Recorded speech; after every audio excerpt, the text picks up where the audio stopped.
very much, Chris. Very illuminating for everyone. Now we take maybe a step towards the other side, to the industry, but not quite to the national newspapers and the tabloids, but to Mike Norton, the editor of the Bristol Evening Post. And to put this in context, maybe to look at the historic role of the regional press has often been to inform the nationals, to provide the stories. How difficult is that becoming in the age of savage cuts across the board to local newspapers? What do you mean by inform the nationals?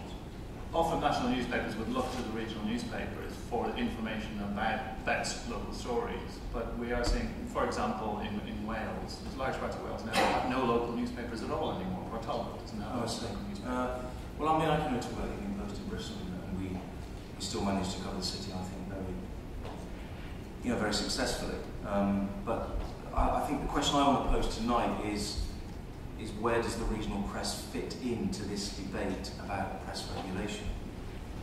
And my concern is that it almost doesn't. Much of this issue feels to me very London or even Westminster centric. Where local newspapers have been discussed, it feels to me a bit like an afterthought or a contractual obligation. We seem to be caught in a crossfire, a shootout, perhaps even a vendetta, between the politicians and the national press, or between tabloids and broadsheets.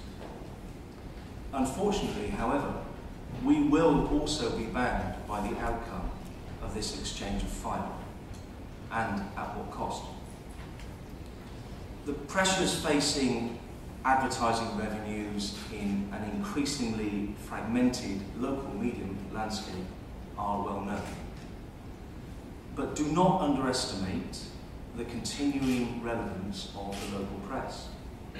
Here in Bristol, the Evening Post has twice as many daily readers as the Sun, 3 times as many as the Daily Mail, and more than all the broadsheets put together.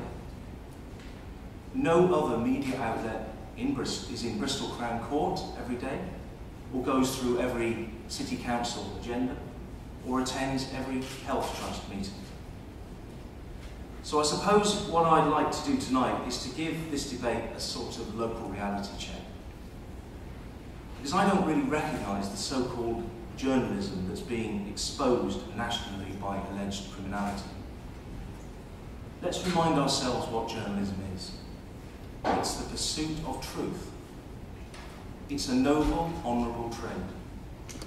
And across the UK, there are thousands of local journalists who carry out that trade with extraordinary care, dedication and professionalism. We're not going through bins, we're not bribing officials, cozying up to politicians, or flouting the Contempt of Court Act. Of course, we sometimes get it wrong, but in the context of properly conducted journalism by reporters who are rooted in their local communities, something like the Editor's Code of Conduct works. And I believe that self-regulation works, because I've seen it work every day. I know it's popular to criticise the PCC, particularly as it's being wound up. But the Editor's Code has successfully underpinned the Evening Post's journalism. And I know how seriously and how quickly I deal with a PCC complaint if one lands on my desk. And I also know that it was a code and adjudication procedure formulated by people who understood how our industry works. And putting the Editor's Code at the core of what we do means actually that we get less complaints.